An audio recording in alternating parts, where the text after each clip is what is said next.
Martin Bailey here. Today we're going to take a look at some focus stacking techniques. Focus stacking is when you have a very shallow depth of field, such as with macro work.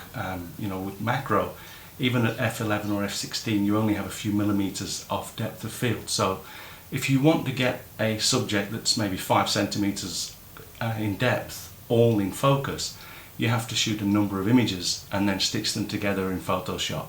There are other tools that you can use, but I don't use them, so we won't go into that. There are two main ways of actually making your images for a focus stack. The one that we'll do today is you basically use what's called a macro rail, and this is, with these screws on here, you can move the camera forward in increments that you can read out on here. So what we can actually do is we can tell exactly how many millimeters we need to move each time as we focus through the subject.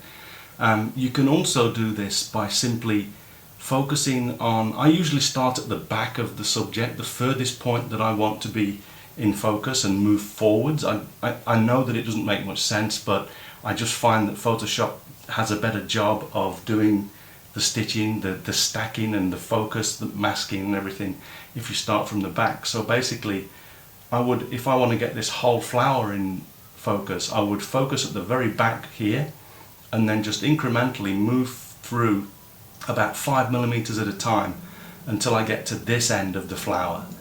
And that way, when we stitch them all together, the whole flower will be perfectly in focus. Now, as I say, you can do that by simply refocusing. Start at the back and then adjust the focus, moving it one increment, say 5 millimeters or so at a time. Or you can use a focusing rail. So the focusing rail, again, it's got these little millimeter laser etched increments here, so you have a scale to work to. And I'm going to use this today, but you can do both ways. And although I'm sure there's loads of information on this on the internet, I've found that both ways work just as well. I prefer this way when I have a rail with me. If not, I just focus through. Okay, so what we're going to do is, here's my iPhone app, and in here we've got a depth of field calculator, and I've set my camera, I've set the length, this focal length, which is 100mm for this macro lens, and I like to use an aperture of f11 when I'm focus stacking. The subject to distance is about 50 centimeters, and you measure that from the film plane. This little thing on the side of the viewfinder here is the film plane, the mark where the film plane is. You measure that from there to the subject, and it's 50 centimeters. And with that, we can see that we have a depth of field of 1.36 millimeters.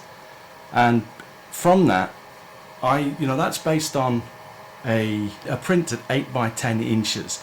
So if you want to look at it larger than that, or you want to print larger, you actually have to go a little bit tighter. So what I'm going to do is I'm going to move the macro sliding rail by 5 millimeters at a time. That's over double what we need, but just to be safe, I'm going to shoot a few more images. I've got another flower in the foreground here. That's just to give us a little bit better reflection in the droplets on the main flower. It's not great, I'm using studio lighting today because I want to just get the beautiful light on the main flower, and I don't really want to be setting up all other lights while I'm trying to video this, so we'll overlook that for now, but it'll just give us a slightly better reflection in the droplets.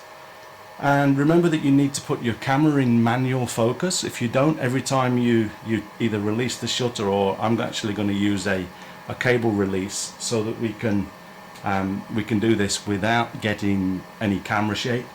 I've got the camera set into mirror lockup mode. If I was doing this without studio lighting, I would use the live view and actually view each one on here as I'm moving the camera. But with studio lighting, with this studio lighting at least, the live view doesn't work. So I'm going to do it with mirror lockup and just shoot each image with the cable release. So okay, we will start. I just want to check.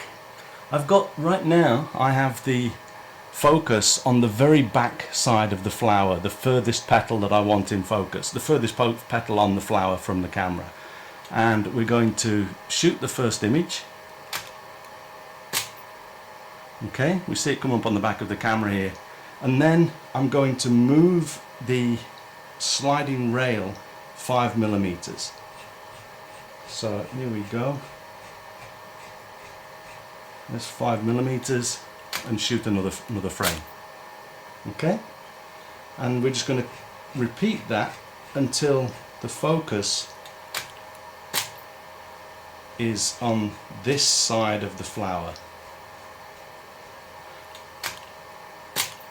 Remember, as I said, you can do this by refocusing if you want to. It doesn't really matter.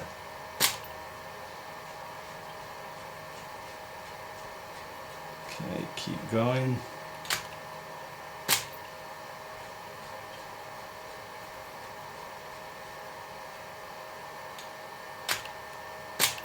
Just check the focus. Okay, so the focus right now is almost on the nearest petal to me. So I'm going to keep going for another 5mm.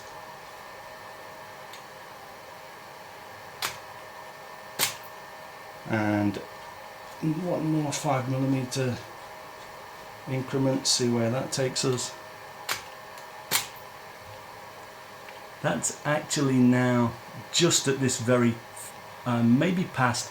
I'm going to do one more just to make sure, but I'm pretty sure that this last one is, everything's going to be out of focus.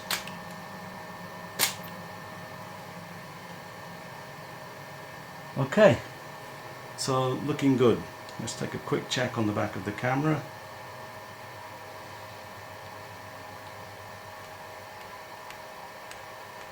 Yep, all looking good. Okay, so now let's take these onto the computer and process them. Okay, so now we're on the computer. I wanted to show you a couple of things. Here are the images that we just shot. I've already been through the last couple where the focus was too close to this part and it had gone past this side of the flower, so we're not going to use those. And this is the one where we focused at the far end. Now I'm going to show you, I've actually already gone through and aligned these all in Lightroom. Let me just show you a few here. As we go through, you'll see that I'm actually aligning these myself in Lightroom. The reason for this is because sometimes Photoshop doesn't do a great job of realigning the images, and with macro especially, when using rails, of course you're moving the camera, so the flower changes size slightly as you move it.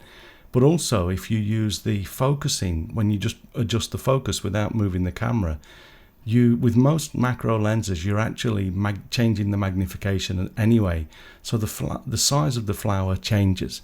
So we have to take that into account when we merge the images together. Now, Photoshop used to be really good at just getting them all in line.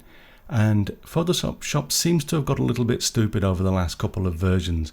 And sometimes it works, sometimes it doesn't. And when it doesn't, I find that you have to go in and actually align them as close as you possibly can, like this, but by cropping and moving them around in Lightroom. Also note that if you watch this soon after I record it, and you'll probably be at Photoshop CC version 15.1. And this is broken. This feature is broken in 15.1. I had to revert to 15.0 or CC 2014 so that I could do this demo today. But those are a couple of things like that to keep in mind, but otherwise we're good to go. Notice also that I've color coded these. Whenever I've got images in a batch of photographs that I'm going to stitch together, whether it's for this sort of work, for panoramas, and the same goes for HDR. I always mark the first one as green for go, and then amber for like go with caution, like traffic lights, and then red for stop. And this just shows me later on which images I used for specific stitches or panoramas, etc. Okay, so we're going to select all of these, right click and select edit in and open as layers in Photoshop. You can do this with the various ways of actually doing this in Photoshop, but this is how we're going to do it for now. This is a message because I've had to downgrade Photoshop to do this. You won't normally see that. Okay, so here we are in Photoshop. I need to resize. I've actually changed the size of my screen so that we can record this. So it looks a bit strange at the moment. I'll resize as soon as the job is done. Okay, so there we see all of the images that have been loaded into Photoshop for us. If I just move up there, you can see that down the bottom here, you may not be able to see this actually on the recording, but the images, because we've brought them through from raw files, like Photoshop is actually, it understands where the original crops and movements have been done on the raw files. So what I'm going to do, just to sort of be safe, is bring this in. I've got this locked down to a 3:2 up here ratio, so that we don't move away from the standard ratio for images. It's up to you whether you do that or not. I like to keep them at 3:2 or one of the other standard sort of proportions, so that it makes printing easier. Now that I've done that, I am going to just crop there. So now I've done that, I'm going to go in and I'm going to align them again. So auto align images, and I'm going to turn off geometric distortion, things like that, because it sometimes messes it up. Like I say, Photoshop used to be much better at this stuff, and it actually seems to have got a little bit stupid over the last couple of versions. Okay, so you'll see that it's actually cropped that down again. So once more, we'll go in and just crop down so that we don't get any extra sort of margins and things around the edges.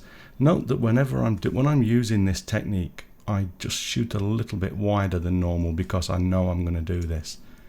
Okay, so crop down again, got rid of all of the edges. And now, at the moment, you can see that these are all in line. The last image beneath each one is slightly different as the focus comes forward. But then once we've done that, we will go in and under Edit, we will select Auto Blend Layers. And I'm going to turn off seamless tones and colors because that can mess things up as well. And we'll just give this a moment to go through and look at each image and find out which parts of the image are the most sharp, the sharpest part of each layer, and then it will automatically mask out the rest of the image using only the sharpest parts, and we'll have our focus stack. Just to make it obvious what I've done, I didn't really walk you through that very well, but note that I did select each of these images in each of the layers in the layers palette here before I did that. But now you see, let's zoom in just a little bit. Now you'll see that it's stuck to, oops, wrong one, let's hit the space bar. So it actually it went in and it's chosen the sharpest part of each of the layers. So now as we look through the image, we can see all of the nice sharp bits and everything is in focus. And that's basically what you use focus stacking for. Note that I often, when doing it with a flower like this, I don't create a focus for the stem. I don't necessarily want to see that sharp. So that's fine for me for that to be like that. But that's it really. It's obviously, you can see down here all of the masks have been created for us, and Photoshop has masked in all of the parts that are in focus for each layer and masked out all of the bits that aren't in focus, so that we only get the best parts. And once you've finished with your image, if you just make sure that everything's good and you don't have any strange remnants, and when you've finished, to save disk space, if you want to do that, you can flatten the image or merge layers, but flattening the image will help you to save disk space. This becomes a very big file if you just save it as it is.